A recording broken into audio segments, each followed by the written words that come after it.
Praise be Jesus and Mary.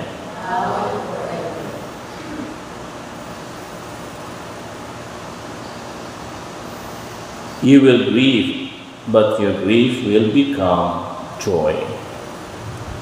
Brothers and sisters, today we celebrate one of a particular Franciscan saint, Saint Camila Baptisma de Baran, who is her family is a very well-known, what do you call it, clan, no? Pinaka-mayaman sa kanilang lugar, and of course, they are very famous, no? That's why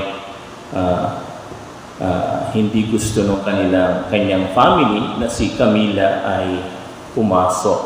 Although they are very charitable to the poor clerks, and they do not imagine that Saint Camila will enter the monastery of the poor clerks.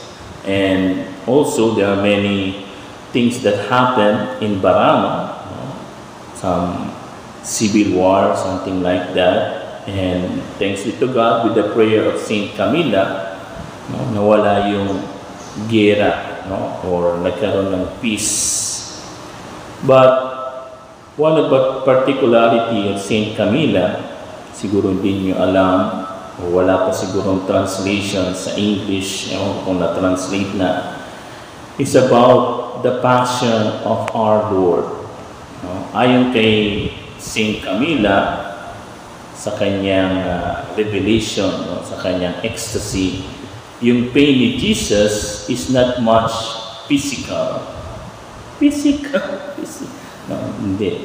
It is more on psychological, moral, and mental.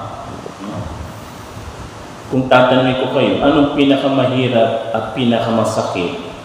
Yung nararamdaman sa katawan o nararamdaman sa isip at sa puso?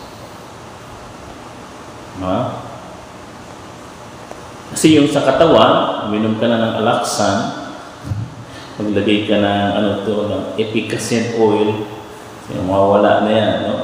Pero pinakamahirap yung sakit sa isip at puso. Kasi, alala ko, hindi ko nasasabihin kung sino, meron kaming isang na pag umano yung kanyang migraine, ay nako, nakakaawa si father, kasi hindi talaga siya makabangon, at the same time parang namamaga yung mukha niya, sa that is headache, o saan na minsan kapag isip, o di kaya mental, moral, psychological, naku po, mahirap yun. Kasasabi ko lang yung isang sakit kagahapon, psychological, it is very terrible. At alam niyo po, hindi sa tinatakot ko kayo, mas maraming sakit na psychological ngayon kaysa before. Mag-ingat kayo, Isa sa mga psychological problem ngayon ay yung depression at saka stress. Sabi, depression lang yan. Stress lang. Hindi. Don't take it lightly. Because many died and will die. Because the moment you are stressed, the moment you become depressed, wag lang yung depressed ni Inday, yung depressed ni Inday, yun yung sabi, Inday, ano yun? Depressed ako, Inday. Sabi ni Inday, anong depressed, ma'am? Depressed ako, sabi ni Inday. Hindi na kayo magmimisa. Akala pala ni Inday, pare, ang depressed, Hindi yun, Yung depressed, ibig sabihin, yun yung psychological exhaustion, yung grabe yung kalungkutan, And speaking of kalungkutan, yun nga yung sinabi ni Saint Camila Baptisma de Baran, that our Lord suffered much mentally, psychologically, and morally, especially in the Garden of Eden. Totoo naman kasi scientifically hindi ka pwedeng magpawis ng dugo kung walang intense interior suffering. Kaya totoo yun, na si Lord nagpawis ng dugo. At sabi ng mga scientists, kahit ikaw at ako, we can perspire blood. If there is an intense pain, mentally, psychologically. Kaya nga, sa totoo lang, sabi nga ni St. Camila Bautista de Barano, Jesus endures it all for the love of God. Lahat yun. Kaya naman, tayong lahat, kung tayo may mga problema, huwag nating itago. Huwag nating kimkipin. Tama ba? Kipkipin. Huwag nating suluhin. Kaya nga, may confession tayo. Kaya may mga spiritual directors, spiritual guardian. You have to open. Hindi yan lalapit lang kayo sa spiritual director sa paghihingi kayo, oy Father, kailan ng pilgrimage, Father, kailan ng hindi spiritual director. Kailangan, when you have something inside you, when you feel it, you have to talk to somebody. Speak it out. Maraming ganyan. Yung iba, kinikip-kip, tapos dadating ako, bigla na sa sabo, boom! Ikaw talaga! Nagwawala na. Kasi bakit? Tinatago sa puso. Magmula sa puso. Ayun. And remember, if we have pain, and what Jesus said also in the Gospel, your pain will become joy. Depende sa pain and depende kung anong joy. Kita nyo, yung pain ni Lord sa sufferings niya, it becomes joy. Why? Because we are saved. Because we see the resurrection. Ganon din tayo. Si Lord nga nagbigay ng example sa Gospel. Ano yung example ni Lord sa Gospel? Yung babaeng nanganganak, di ba? Yung mga nanay dito, alam, Kasi, pag yung babae, manganganak, di ba, masakit.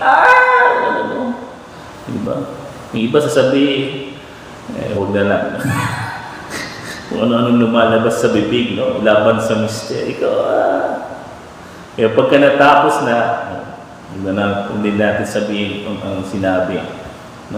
Pag nakapanganak na, o di ba, nawawala na yung pain. Napapalitan ng joy.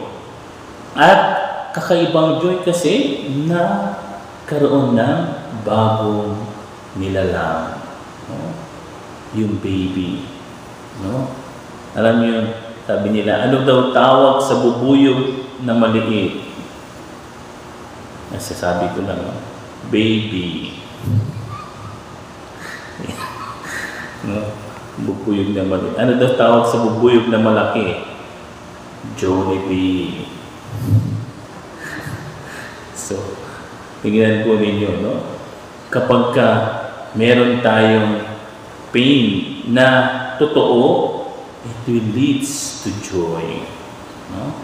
Kaya nga, ito yung iniiwasan ng mga maraming tao, pati ng mga kabataan ngayon, yung maghihirap, yung masaktan.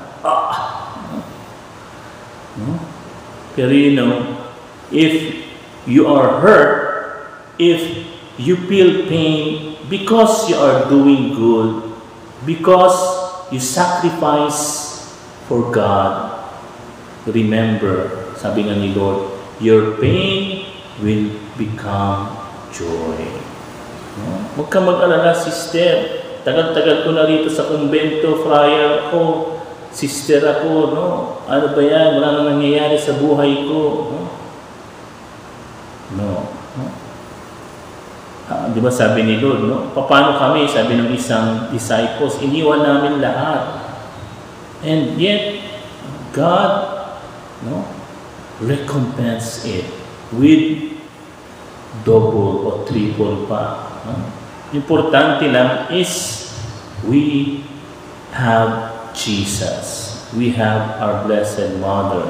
No? At minsan, sabi nga ni Saint Camila Bautista de Barano, importante rin yung we feel pain.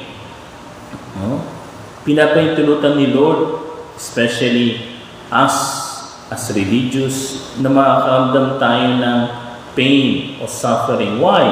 Para magising uli yung dugong religious sa atin. No? Bakit? Kasi kapag ka puro sarap, puro saya, no? puro na lang celebration, no? Ang mangyayari, nakakalimutan natin yung ating first fervor. Ganun din, no?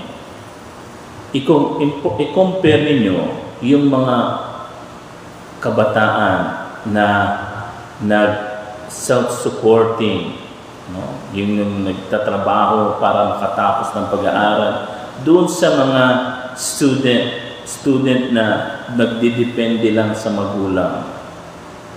No? Alam niyo, according to statistics, no, mas nagiging successful yung mga kabataan na nagpupursige yung working student. No? Bakit? Kasi through their hard work, pain, and suffering, no, nababalyo nila yung kanilang time, yung kanilang oras, at no, mas nagiging sila sa studies. No? Kasi alam nila na pagod at pawis nila yun. Ay, pagdating dun sa mga nakadepende lang sa magulang, no? Pag nag-aral, ay, pagka walang pasok, yay! No? Praise the Lord, walang pasok. No? Thanks be to God. No? Kasi, no? Depende lang minsan sa magulang. No? Tapos, sabi nga sa Bisaya, ayahay lang yun. Paano lang. No? Kasi nakadepende lang sa magulang. No? Nag-aano lang din minsan. No? Ayan. No? Pero yung mga working student, no? See? And alam nyo, believe ako sa kanila because they really achieve their dreams. Of course, they can, hindi mo maalis yung pagmamayabang, but it is worth to them because they really do it. No? They really suffer in order to achieve their course, their dreams. No? Kaya nga, huwag tayong matakot sa pain, sa suffering. No? If it is really for the good. No? Ang matakot tayo kapag yung pain and suffering na yun ay all self-interest. No? Pero kung yung ginagawa natin yun, no?